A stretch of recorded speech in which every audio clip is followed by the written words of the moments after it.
Hey guys, Franska here, welcome for a new video. Today we talk about a Polish brand called JMP Artisan Perfumes. It's a brand I met in Paris Perfume Week, the chance to get a sample set.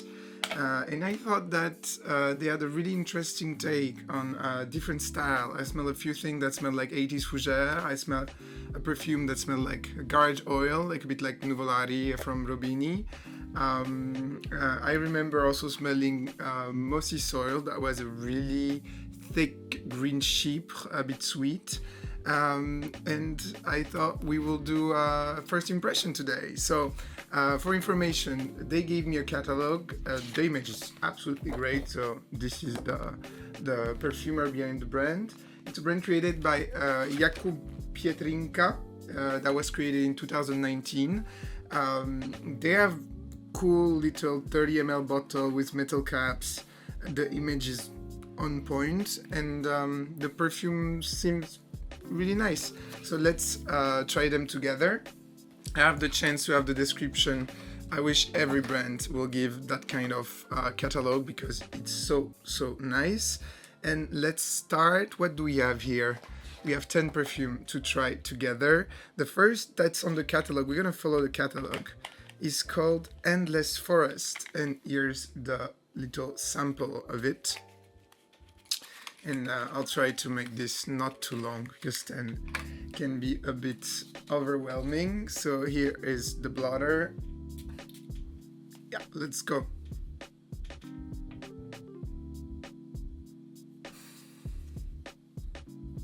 First perfume, Endless Forest. You open with a green cedarwood, patchouli, creamy, close to macadamia nut, nutmeggy. I don't know if they claim nutmeg. I don't think they claim nutmeg. They claim cedar and patchouli, but I mean they're quite obvious. I remember Jakub to tell that he is really inspired by forest because where they live in Poland there is forest all around, and so he will just go walk around and get inspired and try to retranscript it into perfume. So first, Endless Forest, quite nice. I'm not blown away. I think this is really wearable and I'm curious to see it on skin.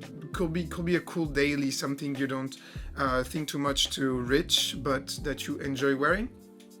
The second one in the catalog is Mossy Soil. I'm sorry, I literally lost my sample of Mossy Soil. I remember enjoying it. So honorable mention to Mossy Soil, being thick, a bit too sweet for me, but quite well done. French chypre with a really grassy, oily, mossy base. The third one we'll have is Eccentricity. I'll try to not spoil myself from the notes. Hello. So the first one, woody, aromatic, green, patchouli, earthy, let's say nutty, woody. Okay, this gonna be less my style.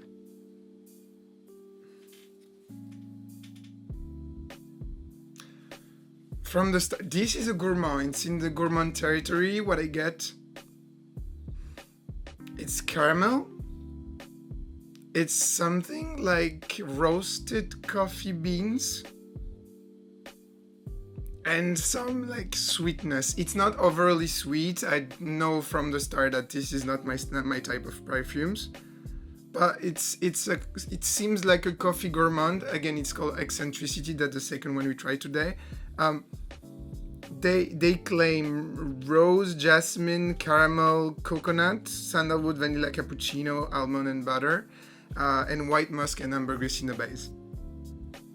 I mean, as it's not, I'm not the good, I'm not the right person to tell if it's a good gourmand or not, as I don't really enjoy that style, but it's not overly sweet. I don't really feel the milkiness. What I can say though is I kind of like the burn facet of the coffee inside there. So that's okay for the second one. That's Eccentricity. The third one, third on 10, guys. It's gonna be an interesting one today. And they offer us to try Sunscape. So Sunscape, what can I expect with Sunscape? Let's try right now. Totally blind on this one. I have no clue of what Sunscape is. Oh, so this is an amber, like straight up amber. I guess Sunscape means sandalwood, but what I get is a lot of resin, vanilla, something creamy. So let's say, I mean, sandalwood, sandal molecule, something like this. But the interesting thing in this one is that it reminds me cough syrup, or I don't. Oh yeah, it's not a good one. I know what it is. I'm not gonna name it because it reminds me a powder we take when we're sick in France, and I'm not gonna name why, but that vanilla clay dry thing. But that's actually, you know, if you never take that medicine, this is not a bad smell. It's a really linear, basy amber. And I'll be curious because as it doesn't seem to have a lot of top notes, I'm interested on the wear of this one, or if it's meant to be layered or something, could be a good layering option. But yeah, I just find out what it was, and I'm not gonna name it. So, Sunscape, they claim amber, sandalwood, opoponax, and vanilla. Yeah, and French guys that try this one, let me know if you get the reference, or maybe some other country have it, but let's not insist on that part. Do I have retrospection? I'm not sure I have all of them. I have Krakow, so let's keep going. I read that Krakow, I mean, it's inspired by the city, but that it was an important one. There is a little blurb about the history of the brand in the start, and ooh, that's metallic. This one is really metallic.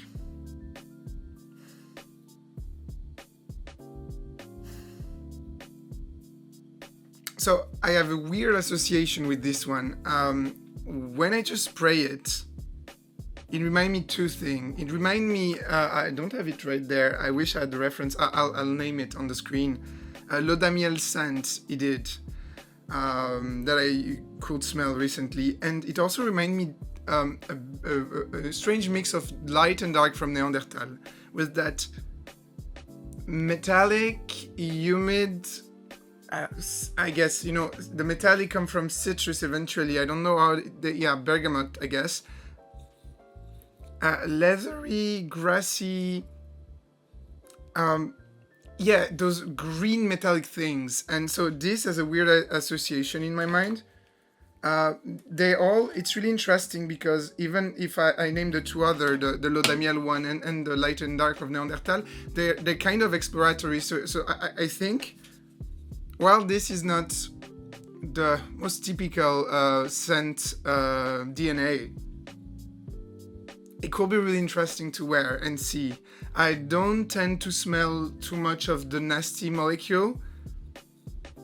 There seems to be a little lift on most of them. If I smell this one,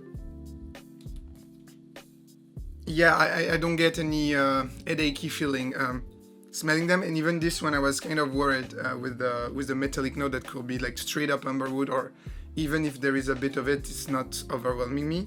It seems to be quite clean on this one. 6 more to go, guys. Let's make this the quicker possible. The next one is called Figure Out. I guess we all got that it's gonna be a fig because there is an enormous picture of a fig cake. So even someone that wouldn't think about it will think about it. Let's smell. I'm afraid because I just picked the cappuccino note. We already had Easy doing a take on the cappuccino one with the fig, with Figure Out.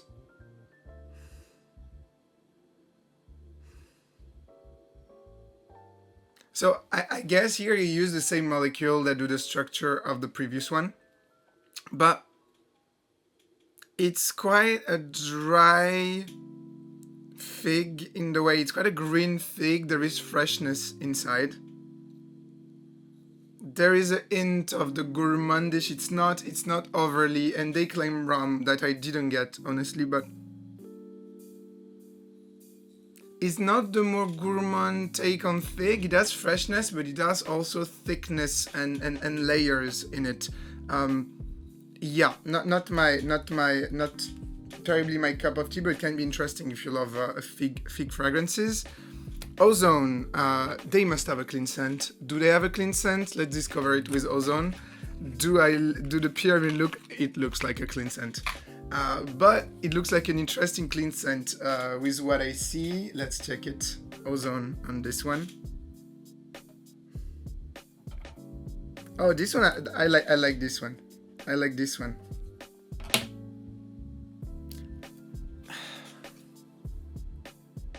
It's interesting because I think here in Ozone they wanted to display that smell of cities, that smell of buildings and pollution, and that not pure hair, the one that keeps that a bit ashy, plasticky smell around, and definitely this.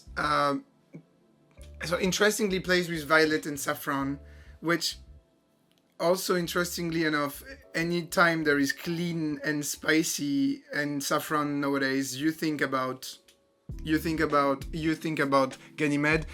I think there is a hint of this, but this is so much fresher. This is so, and you know what they claim? I like the fact they claim ambrosanite on this one. So I guess to give the lift, because there is there is not a trace of Akigala wood inside this. I mean, I don't like ambrosanite. Used in trays, it doesn't bother me too much. It often, in the dry down, becomes something that just like headachy, and I can't. But I could give a try to see where they bring pyramid is aldehyde, green mandarin, black pepper, orange peel, violet, nutmeg, mineral notes, saffron, ambroxan, white musk, and ambrosanite. I guess they needed to push it up because it was just a soup on skin, and ambrosanite has that interest of pushing formulas. Guys, 4 more to go. I hope you're still there with me. Let's keep going with green mandarin right now. What's green mandarin has to offer? Green mandarin, just right there. Let's see how he deals with citruses.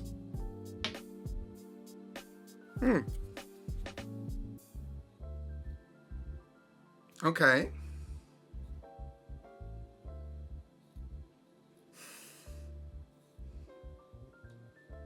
So I guess this green mandarin is their tea scent, as they claim, but it has something of an aquatic in the same time.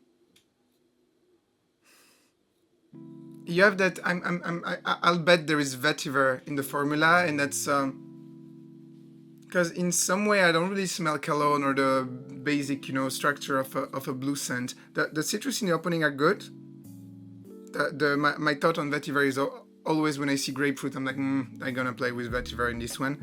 So this is a good one. I could guess that's something they sell well in the warmer season because it's a really easy wear. I think someone that doesn't come at all from this type of niche perfumery will like connect with this and enjoy it. So that's a smart product. There is a creaminess in the same time. There is a bit of base. It's interesting. I mean, this is never the type of perfumery that blow us away niche heads, but I think it's worth a try for a fun summer wear. Are you ready for the last 3? Are you ready? Let's go. I'm ready. The next one is Excuse Mint. So excuse mint if I was a bit long smelling the first ones. I know, I liked it. It's it's fun. This one has a bit of something. Normally we say that a mint is good when it's not too much too spacey.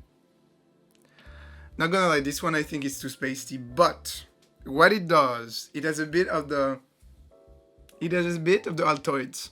It has a bit of the sugar candy with mint, with that unsweetened sugar taste, which is a bit weird. You know, it like tastes like a super thick note of sugar without smelling like with an attacking you with the sugar, and the rest is that minty thing. And what they do there, they do mint patchouli cashmere thing, and I think it really works well. This in my experience, it's quite linear.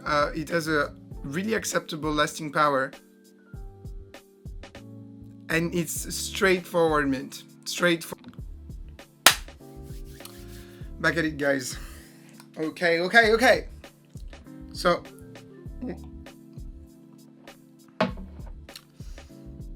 I was talking about Excuse Mint, and so yeah, I was saying that Excuse Mint is the straightforward mint. They claim some other notes as angelica, sage, grass, tomato leaf. I don't really get it. They claim that iron steam note. Often it could tell me what, I think we talk about it, and he told me a molecule that will give that impression. I guess some aldehydes can give that impression, but as it's in the base notes, is aldehyde possibly, I mean, if you know that, tell me, can aldehyde really survive until the base notes, or I'm sure there is a kind of molecule that do that feeling until the end of the evaporation. So yeah, Excuse Mint. I think one of the one that I like because it's fun. It's I like the straightforward efficientness of it. Again, I regret one thing. One I don't have is Garage from them. It's an exclusive they have. It's a really fun Nuvolari like perfume. It doesn't do the same thing, but it has that same theme. Super straightforward, but I think was really well done. And there is that mossy soil, and there is that mossy soil they have that really nice ship and there is that mossy soil they have that's a really nice ship that I wish to show you today. If you like sheep, try their mossy soil. I think it's one of the highly loved of the house. Let's try Fear of the Dark and Fear of the Light. They're the two last one. Thank you if you stay until there. If you like that kind of video and you can survive 15 minutes perfume sampling, please like the video. A lot more are to come about vintages, about designer, about niche. We're gonna talk about a lot of things that I loved in the perfume industry. And let's go back to the two last ones. You deserve to see that color. I'll try to, I mean, this is a really, really dark brown, and this perfume is called, and they put this in that order, Fear of the Dark, so Fear Balsam, and I think those are the ones referencing the most the forest.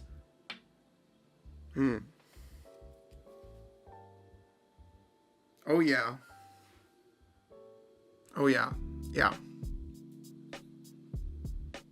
Yeah.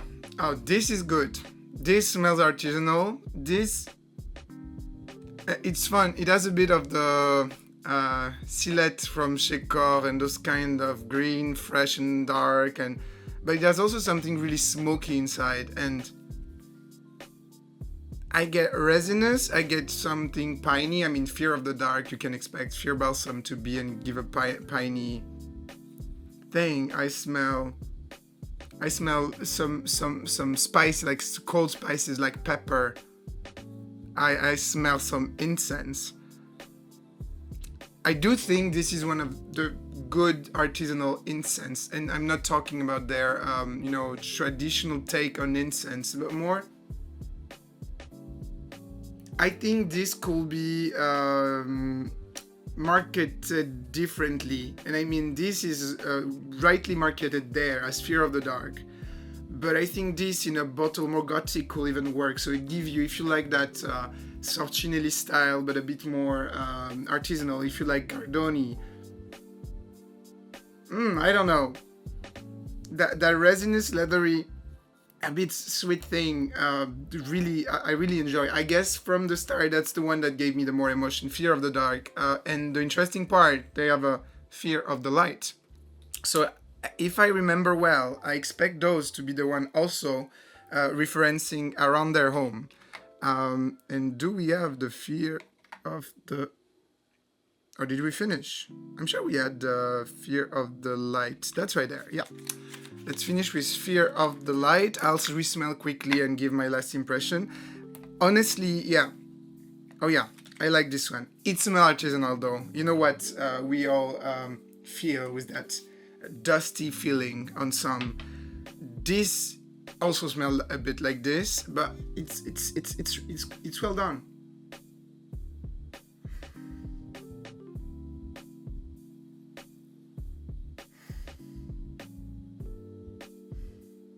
So if I compare, it also has darkness. It also shares the same structure, but it gives more of a citrusy and freshy.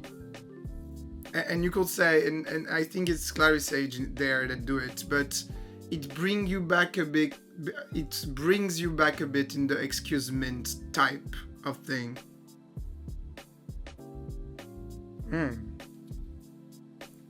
I don't know, yeah. Yeah, I still prefer Fear of the Dark, but I think Fear of the Light is also well done. So for information, so this is a Polish brand called JMP, as we said. The guys that were behind are really nice. I really enjoy talking with them. The scents are worth it. I also know they have really exciting boutique exclusive that I sadly can't display today. I know if you meet them in the Perfume Week next year, I'm sure they'll be there. That they will carry them, and they have some things that are like really typical Elise Fougère.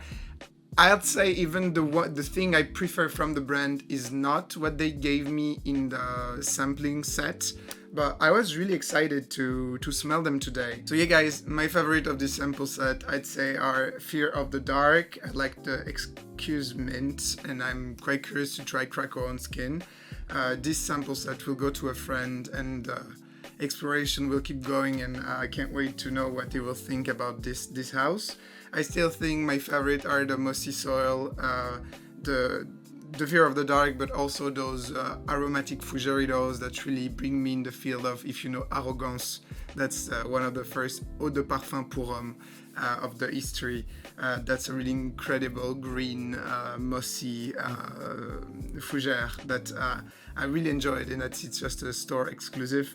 But in the meantime, if you like that kind of video, if you like some people rambling for a long time about perfume, please like this video, please subscribe to the channel. A lot more is to come in every field you can imagine, niche, interviews with perfumers, designers, but also vintage, and I can't wait to talk about all of that. So see you soon. There is video every Tuesday and Saturday, so stay connected, and in the meantime, take care. See you.